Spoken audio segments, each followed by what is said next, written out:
माँ तुम ऐसी क्यों होती हो?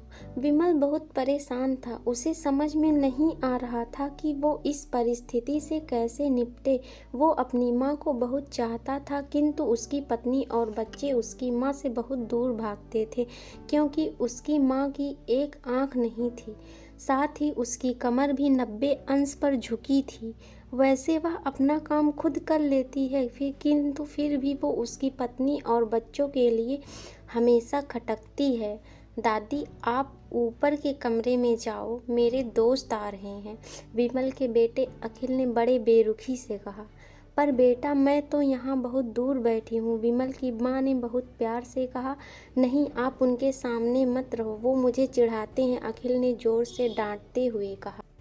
क्या हुआ अखिल, क्यों चिल्ला रहे हो? विमल की पत्नी कामिनी ने किचन से ही आवाज़ लगाई। देखो ना माँ, ये दादी यहीं ड्राइंग रूम में बैठी हैं और मेरे दोस्त आ रहे हैं, अखिल ने शिकायत भरे लहजे में कहा। माँ जी, आप ऊपर चली जाओ, क्यों हम लोगों को लजवाती हो, कामिनी ने बेटे का पक्ष लेते हुए कहा। बेचारी सरस्वती चुपचाप उठकर जीने के सहारे ऊपर जाने लगी। कमर झुकी होने के कारण उन्हें ऊपर चढ़ने में बहुत परेशानी हो रही थी, किंतु वो पूरी ताकत से ऊपर के एक अकेले कोने वाले कमरे में जाकर बैठ गईं। विमल बाजू के कमरे से सब कुछ सुन रहा था। उसे कष्ट हो रहा था कि उसकी माँ को अपमानित होना पड़ रहा है, किंतु वो असहाय था। अगर वो कुछ कहता है तो पत्नी और बच्चे उसका विरोध करने लगते हैं। दूसरे उनके तर्क भी सही लगते हैं।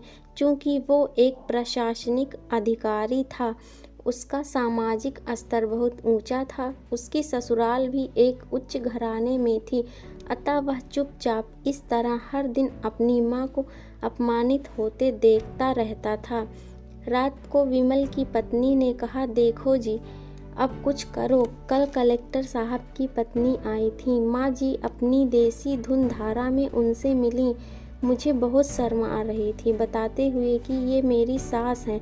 मैंने कह दिया कि दूर की रिश्तेदार हैं, यहाँ इलाज कराने आई हैं।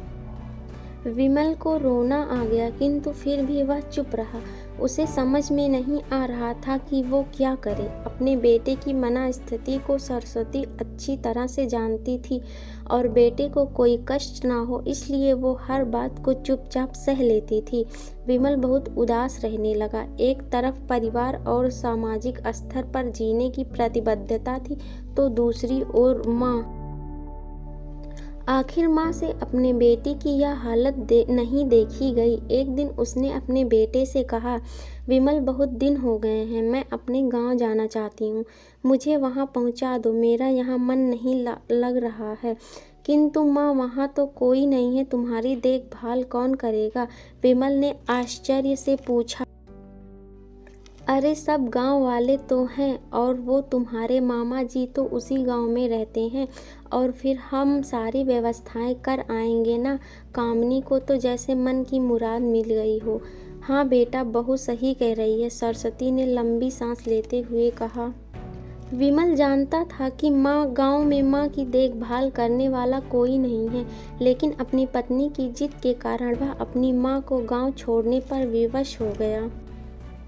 माँ को गांव छोड़कर आते वक्त उसे रोना आ रहा था तथा अपनी बेबसी पर गुस्सा भी आ रहा था, किंतु परिवार, पत्नी और समाज ने उसके इन मनोभावों को दबा दिया और वो सुकून सा महसूस करने लगा। कुछ दिनों के बाद उसके चाचा, जो अमेरिका में रहते थे, आने वाले थे। जब विमल बहुत छोटा था, उसके पिता जीवित थे, तब वो भारत आए थे, और उसके बाद अब वो भारत आने वाले थे। पूरा परिवार और आस पड़ोस बहुत उत्साहित था। अमेरिका से विमल के डॉक्टर चाचा आ रहे थे। डॉक्टर रमेश ने जैसे ही घर में कदम रखा, सबने मिलकर बहुत उत्साह से उनका स्वागत किया। क्यों विमल भाभी नहीं दिख रही हैं, कहाँ हैं? डॉक्टर रमेश ने उत्सुकता पूर्वक पूछा। जी, वो गांव में रहती हैं, यहाँ उनका मन नहीं लगा, कामिनी ने सपाट लहजे में उत्तर दिया। डॉक्टर रमेश ने विमल की ओर देखा तो विमल ने अपनी आंखें झुका ली।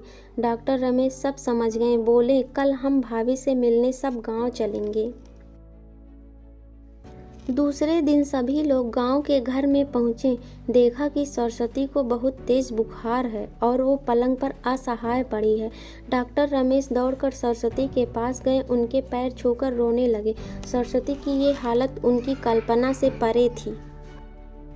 वाह बेटा विमल, तूने तो नाम उजागर कर दिया। अपनी माँ की ये हालत देख तुझे तो शर्म भी नहीं आ रही होगी। डॉक्टर रमेश ने विमल को लगभग डांटते हुए कहा। नहीं देवर जी, विमल का कोई दोष नहीं है, मैं खुद गांव आई थी। सरस्वती ने अपने बेटे का बचाव किया। मुझे सब पता चल गया है। भाभी आप चुप रहो। क्यों बहू, तुम्हें अपनी सास की कुरूपता पसंद नहीं है?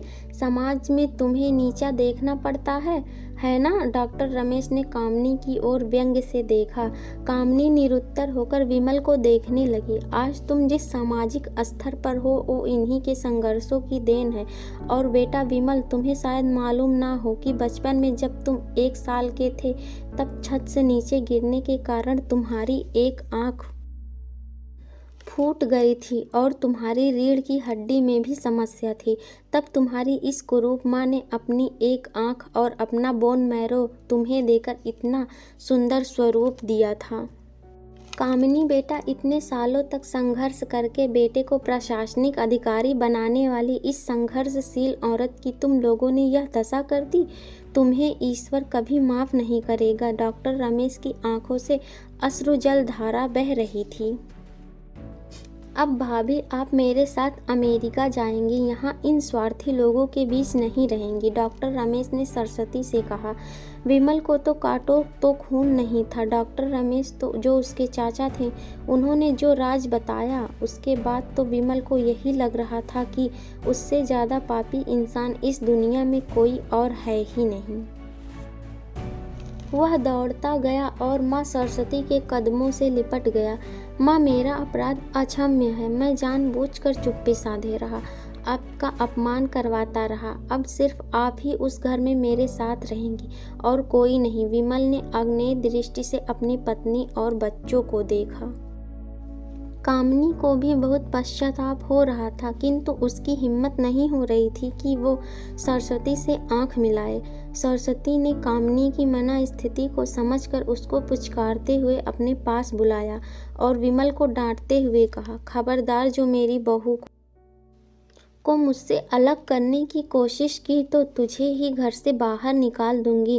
कामनी और बच्चों ने सरस्वती के पैर पड़ते हुए अपने व्यवहार पर माफ़ी मांगी और माँ के हृदय ने सबको माफ़ कर दिया।